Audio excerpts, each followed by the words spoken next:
तू इथे घरीच थांब, मी पटकन मॉमला डॉक्टरांकडे नेऊन आणतो. चला, प्लॅन सक्सेसफुल. तरी वाट पाहून शेवटी क्षण. Everybody wants to talk to. Media आणि पीआर टीमला आपण इतका वेळ थांबवून घेतो. मी सिंधू आल्याशिवाय इनॉग्रेशन नाही होणार. तू हवी तेवढी वाट बघ या. आज ईश्वरी इथे पोहोचणं इज नेक्स्ट टू इम्पॉसिबल. चला आणि माझी जिलेबी. ते आता लवकरच आपण ज्या गोष्टीची वाट बघत होतो ती घडणार आहे. म्हणजे काय तर इथे अर्णव आणि ईश्वरी हे दोघे जण खऱ्या अर्थाने नवरा बायको म्हणून एकत्र येणार आहेत. ते सुद्धा एकमेकांना प्रेमाची कबुली देऊन. आणि जेव्हा प्रेक्षकांनो हे दोघे जण एकमेकांना प्रेमाची कबुली देतात तेव्हा एका क्षणाचाही विलंब न करता दोघेही जण आता हनीमूनला निघून गेलेले असतात. तर प्रेक्षकांनो इथे आता अर्णव, ईश्वरी पुन्हा एकदा लावण्य आणि राकेश या दोघांना तोंडावरती पाडत त्यांचा प्लॅन फ्लॉप करत दोघे जण इथे एकमेकांबरोबर वेळ घालवण्यासाठी आणि हनीमून साजरा करण्यासाठी आता बाहेर निघून गेलेले असतात. तेव्हा प्रेक्षकांनो इथे आता राकेशला खूपच जास्त राग आलेला असतो, कारण त्याचा प्लॅन तर फ्लॉप होतो. त्याचबरोबर प्रेक्षकांनो इथे आता राकेशची वाट सुद्धा ईश्वरीने लावलेली असते. आणि अशी वाट लावलेली असते ना प्रेक्षकांनो की इथे राकेश आता पुन्हा ईश्वरीच्या वाटेला सुद्धा जाणार नाही अशी हालत इथे ईश्वरीने राकेशची करून ठेवलेली असते. तर प्रेक्षकांनो येणाऱ्या भागामध्ये इथे आता ईश्वरीवरती जबरदस्ती करणाऱ्या राकेशची ईश्वरीने चंडिकेचं रूप धारण करत त्याची धुलाई केलेली असते. त्याच्या चिंधड्या आता उडवलेल्या असतात. आणि त्याचबरोबर प्रेक्षकांनो इथे अर्णव बरोबर लगट करणाऱ्या लावण्याला सुद्धा ईश्वरीने बरोबर धडा शिकवलेला असतो.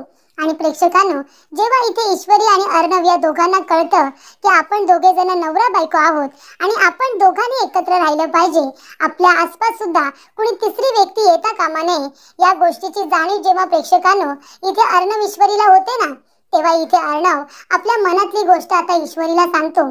तो नशेमध्ये असतो पण इथे तो ईश्वरीला सांगतो की त्याचं तिच्यावरती किती जास्त प्रेम आहे. आणि तेव्हा दोघांनी एकमेकांना प्रेमाची कबुली दिल्यानंतर इथे आता अर्णव हनीमूनला जाण्याचा सुद्धा प्लॅन करतो. आणि ही आयडिया असते अंजलीची. अंजलीने स्वतः अर्णवला ईश्वरीला कुठेतरी बाहेर फिरायला घेऊन जा असं सांगितलेलं असतं. तुम्ही दोघे जण लग्न झाल्यापासून हनीमूनला गेलेला नाही आहात. तेव्हा ही आयडिया अंजलीनेच आता अर्णवला दिलेली असते. आणि इथे ईश्वरी सुद्धा अर्णव बरोबर जायला तयार होते. तेव्हा प्रेक्षकांनो इथे आता राकेशला असं वाटतं की हे दोघे जण जर हनीमूनला गेले तर कसं होणार. आणि प्रेक्षकांनो तो त्यांचा प्लॅन आता फ्लॉप करण्याचा प्रयत्न करत असतो. पण इथे अर्णव, ईश्वरी अशी काही आयडिया करतात आणि दोघे जण सरळ अर्णवला ज्या ठिकाणी जावंसं वाटतं, एकांतात तिच्या बरोबर वेळ घालवावासा वाटतो, त्या ठिकाणी अर्णव निघून जातो. आणि त्याबद्दल राकेशला कानोकान खबर सुद्धा लागत नाही की अर्णव नेमका कुठल्या बाजूला गेलेला आहे. आणि त्यानंतर प्रेक्षकांनो इथे खऱ्या अर्थाने अर्णव, ईश्वरी दोघे जण एकत्र आलेले असतात. तर प्रेक्षकांनो कशा पद्धतीने या गोष्टी आता घडतात ते आपण बघूया. तर प्रेक्षकांनो आपण बघितलं इथे आता नवीन लॉन्चिंगचं इनॉग्रेशन आहे. त्यामुळे इनॉग्रेशनला अर्णव आणि मामा आधी गेलेले असतात आणि अर्णवने ईश्वरीला नंतर आकाश बरोबर यायला सांगितलेलं असतं. तेव्हा इथे मामीला ईश्वरीला आता इनॉग्रेशनसाठी जाऊ द्यायचं नसतं, कारण लावण्य आणि राकेशचा हा प्लॅन असतो. त्यामुळे इथे मामी म्हणत असते की माझ्या पायाला लागले, पाय मुरगळलाय, तेव्हा आकाश तुम्हाला डॉक्टरांकडे घेऊन चल.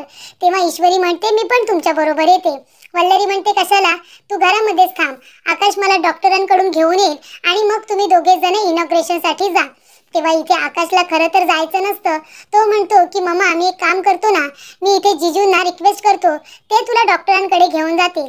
तेव्हा वल्लरी म्हणते कशाला, अंजली घरी आहे, तिला काही लागलं वगैरे तर द्यायला नको का, तेव्हा आपण दोघे जण जाऊया. आता इथे सविता सुद्धा घरी निघून गेलेली असते. त्यामुळे ईश्वरी घरामध्ये एकटीच असते. तर इथे अंजलीला आता गुंगीचं औषध देऊन तिला शांतपणे राकेशने झोपायला सांगितलेलं असतं. आणि मग इथे आता राकेश म्हणत असतो की माझी इंदोरी जिलेबी, आता घरामध्ये कुणीच नाहीये, फक्त तू आणि मी, आपण दोघे जणच आहोत. आज तुला माझी होण्यापासून कुणीही अडवू शकणार नाही असं इकडे राकेश म्हणत असतो. तेव्हा प्रेक्षकांनो राकेश आता फ्रेश होऊन इथे घराचा मेन दरवाजा लावायला येतो. तो दरवाजा बंद करतो आणि म्हणतो की आता माझी इंदोरी जिलेबी फक्त माझी होणार. किती सुंदर दिसते ती. तर इनॉग्रेशनसाठी तयार झाले, पण जणू काही माझ्यासाठीच तयार झाले असं मला वाटतंय. तेव्हा इथे ईश्वरी बघते की राकेशने मेन दरवाजा बंद केलेला असतो आणि इथे आता राकेश मला त्रास देण्यासाठी नक्कीच येणार हे ईश्वरीला कळलेलं असतं. तेव्हा ईश्वरीला अर्णवचे शब्द आठवतात. अर्णव म्हणतो, तो राकेश तुला त्रास देण्याचा प्रयत्न करेल, पण तू घाबरायचं नाहीस, कारण तू घाबरलीस ना तर तो तुला अजून घाबरवेल. म्हणून तुला आता त्याला दाखवून द्यावं लागेल की तू कुणालाही घाबरत नाहीस म्हणून.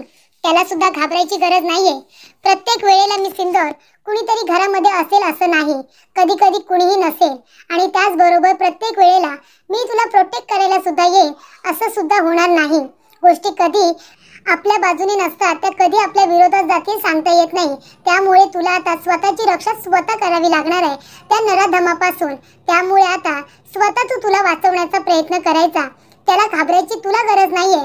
तू एकटी नाहीयेस, तुझ्यामध्ये तुझी हिंमत आहे असं अर्णवने ईश्वरीला सांगितलेलं असतं. आणि ईश्वरीला अर्णवचे ते सगळे शब्द आता आठवतात. आणि ज्या पद्धतीने अर्णवने त्या बायकांबरोबर ईश्वरीला हाताशी धरून जी काही फाईट केलेली असते ती आता ईश्वरीच्या लक्षात असते. आणि तेव्हाच प्रेक्षकांनो इथे आता ईश्वरी खाली उतरते आणि बरोबर ती आता किचनमध्ये जाते.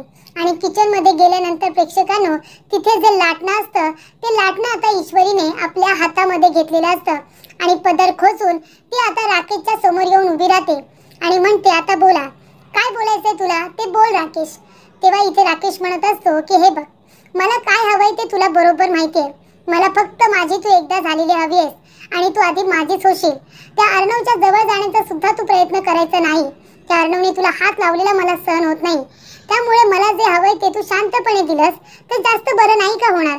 आरडाओरडा कशाला हवाय, तुला त्रास कशाला हवाय. तेव्हा इथे प्रेक्षकांनो आता राकेश इतका घाणेरडा आणि विचित्र ईश्वरीला बोलत असतो. तो म्हणत असतो की माझ्या मिठीमध्ये ये आणि कायमची माझी होऊन जा.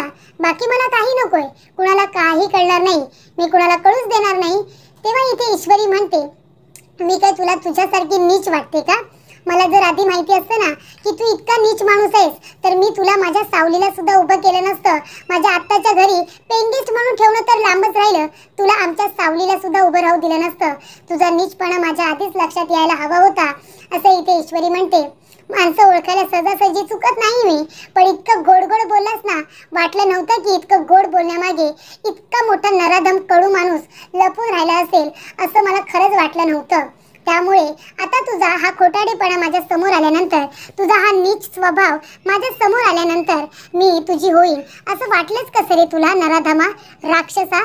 अरे तेव्हा सुद्धा इतकं गोड गोड बोलत होतास तेव्हा मी कधी तुझ्याकडे चुकीच्या नजरेने बघितलं नाही.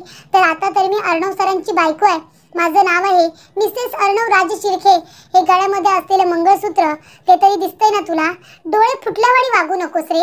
आमचं आता वेगळं काहीतरी नातं आहे आणि तू माझ्या नंदेचा नवरा आहेस ही एवढी तरी ओळख लक्षात ठेव, कळलं ना? प्रत्येक ठिकाणी प्रत्येक वेळेला नीचपणा केलाच पाहिजे असं काही नाहीये. आणि तुला काय वाटतं रे, म्हणजे असं जोर जबरदस्ती करून तू मला तुझं करशील असं वाटलं तुला? घरामध्ये कुणीच नाहीये, या संधीचा तू फायदा घेशील आणि मी तुला घेऊ देईन का? तेव्हा प्रेक्षकांनो इथे आता ईश्वरी म्हणते की काय करणार आहेस तू, काय करणार आहेस? जबरदस्ती केल्याशिवाय दुसरं तुला येणार तरी काय आहे हिम्मत तुला? मला हात लावायची हिम्मत जर असेल ना तुझ्यामध्ये तर हात लावून दाखव. आज बघ मी तुझी काय हालत करून ठेवते ते. तेव्हा इथे राकेश म्हणतो, खूप बोललीस ग, खूप बोललीस माझी इंदोरी जिलेबी. आता ये, लवकरात लवकर मिठीमध्ये ये. तेव्हा प्रेक्षकांनो इथे आता राकेश ईश्वरीला हात लावायला जाणार तेवढ्यातच ईश्वरी लाटणं असलेला हात उचलते आणि जोरात त्याच्या हातावरती फटके मारायला सुरुवात करते. त्याला इतकं त्या लाटणीने जोडते की त्याला इथे तिला हात लावण्याची सुद्धा सवड देत नाही इतकी ती आता त्याला मारत असते. खूपच छान पद्धतीने ती त्याला मारत असते. त्यानंतर प्रेक्षकांनो इथे तिने लाटणीने इथे राकेशला हवं तेवढं झोडलेलं असतं. नंतर ती इथे काटा चम्मच घेते आणि काटा चम्मच घेऊन सुद्धा त्याच्यावरती ती अटॅक करायला लागते. आणि नंतर प्रेक्षकांनो इथे ईश्वरीमध्ये जणू काही आता चंडिकेचंच रूप आलेलं असतं. ती चंडिकेचं रूप धारण करते आणि अशी काही आता राकेशवरती चौताळलेली असते की ती धावत येते आणि राकेशला इथे लाथ मारते. लाथ मारल्यानंतर इथे राकेश आता कळवळतो. तेव्हा ईश्वरी ते लाटणं त्याच्या डोक्यात घालते आणि म्हणते की तू अंजली ताईचा नवरा आहेस मग आता तुला सोडते, नाहीतर तुला सोडलंही नसतं. आणि त्यानंतर दरवाजा उघडून ती आता इनॉग्रेशनला जाते. त्यानंतर प्रेक्षकांनो इनॉग्रेशनच्या ठिकाणी सुद्धा लावण्या अर्णवच्या जवळ लगट करण्याचा प्रयत्न करत असते. तेव्हा ईश्वरी ते बघते आणि लावण्याचं सुद्धा थोबाड फोडते. अर्णवला कॉफीमधून तिने इथे भांगेचं औषध दिलेलं असतं, त्यामुळे अर्णव काय वागतोय कसा वागतोय त्याला काहीही कळत नसतं. आणि जेव्हा प्रेक्षकांनो ईश्वरी तिथे येते आणि अर्णवला लावण्याच्या तावडीतून वाचवते आणि लावण्याचं थोबाड फोडत म्हणते की अर्णव सर फक्त माझे आहेत, माझा नवरा आहे तो, तुझा नाही कळलं ना. आणि जो आपल्या नवऱ्याबरोबर जी व्यक्ती वाईट वागण्याचा प्रयत्न करते ना तिचं असंच थोबाड फोडलं जातं जसं मी तुझं थोबाड फोडलंय, कळलं तुला. त्यानंतर प्रेक्षकांनो इथे अर्णवची अवस्था आता पूर्णपणे बिघडलेली असते. तेव्हा इथे ईश्वरी आकाशला म्हणत असते की सर एक काम करा, इनॉग्रेशन तुम्ही करून घ्या, मी इथे अर्णव सरांना घरी घेऊन जाते, इनॉग्रेशनची सगळी जबाबदारी तुमची आहे. तेव्हा प्रेक्षकांना फायनली आकाशलाच इथे इनॉग्रेशन करण्याचा मान मिळालेला असतो. त्यानंतर प्रेक्षकांनो इथे ईश्वरी अर्णवला घरी घेऊन येते. अर्णवची अवस्था खूपच जास्त बिकट असते. ईश्वरी आपल्या खांद्यावरती त्याचा हात घेते आणि हळूहळू रूम मध्ये घेऊन जात असते.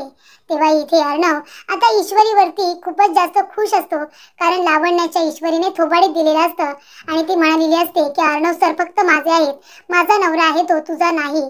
तेव्हा इथे आता अर्णवला वेगळाच आनंद झालेला असतो जेव्हा ईश्वरी म्हणते की अर्णव सर माझा नवरा आहे. तेव्हा अर्णव म्हणतो खरंच मी सिंदूर, मी तुझा नवरा आहे, तू हे मान्य केलंस का. तेव्हा ईश्वरी म्हणते हो सर, मी हे कधीच मान्य केलेलं आहे. तेव्हा अर्णव म्हणतो मी सिंदूर, तू जे काही केलेस ना माझ्यासाठी मी कधीही विसरणार नाहीये, माझं तुझ्यावरती खरंच खूप प्रेम आहे, खूप प्रेम आहे माझं तुझ्यावरती, असं अर्णव म्हणतो. त्यानंतर प्रेक्षकांनो इथे ईश्वरीला आठवत असतं की लावण्य कशा पद्धतीने अर्णवच्या जवळ जाण्याचा प्रयत्न करत असते. तेव्हा ईश्वरीला खूप राग आलेला असतो लावण्याच्या या विचित्र वागण्याचा. आणि इथे लावण्याला आता ती चांगली थोबडवून तर आलेली असते, पण तरी सुद्धा तिला असं वाटत असतं की अजून तिला मारायला हवं होतं. तेव्हा इथे ईश्वरी म्हणते सर तुम्ही पण त्या लावण्यापासून थोडे लांबच राहा, तिने दिलेलं काही पिऊ नका तुम्ही, काय अवस्था करून ठेवली तिने तुमची. तेव्हा इथे अर्णव आता ईश्वरीला मिठी वगैरे मारत असतो, पण ईश्वरीला त्याचा राग येत नाही कारण तो इथे नशेमध्ये असतो. त्यानंतर प्रेक्षकांनो इथे अर्णव ईश्वरीला मिठी मारूनच झोपलेला असतो. त्याला जेव्हा जाग येते बघतो तर काय इथे ईश्वरीवरती हात वगैरे टाकून तो शांतपणे झोपलेला असतो. त्यानंतर प्रेक्षकांनो इथे आता अर्णव ईश्वरी दोघे जण एकमेकांकडे बघून लाजत असतात. तेव्हा इथे अंजली त्यांच्याकडे बघत असते, कारण अर्णव ईश्वरी दोघेही एकमेकांकडे बघून लाजत असतात आणि स्माइल करत असतात. तेव्हा अंजली म्हणत असते की मी काय म्हणते अर्णव, आता सगळं काही व्यवस्थित झालेलं आहे. इथे आता तुला जी डील क्रॅक करायची होती ती सुद्धा केलीस. आपल्या इथे नवीन लॉन्चिंगचं इनॉग्रेशन झालंय. तुम्ही दोघे जण आता कुठेतरी बाहेर फिरायला जा, हनीमूनला जावं अशी माझी इच्छा आहे. तेव्हा इथे अर्णव म्हणत असतो की इथे तू ईश्वरीला विचार ना, ती येणार आहे का माझ्या बरोबर, ती जर येत असेल तर आम्ही जाऊ. तेव्हा इथे ईश्वरी म्हणते की सर माझी काही हरकत नाहीये, तुम्ही जिथे बोलाल तिथे मी यायला तयार आहे. तेव्हा इथे राकेशला खूपच जास्त राग येत असतो आणि तेव्हा प्रेक्षकांनो इथे आता अर्णव म्हणत असतो की ठीक आहे, मी अशा ठिकाणी आता मी सिंदूरला घेऊन जाणार आहे, त्या ठिकाणी मोबाईल चालत नाही, असं इथे आता तो सगळ्यांच्या समोर म्हणतो.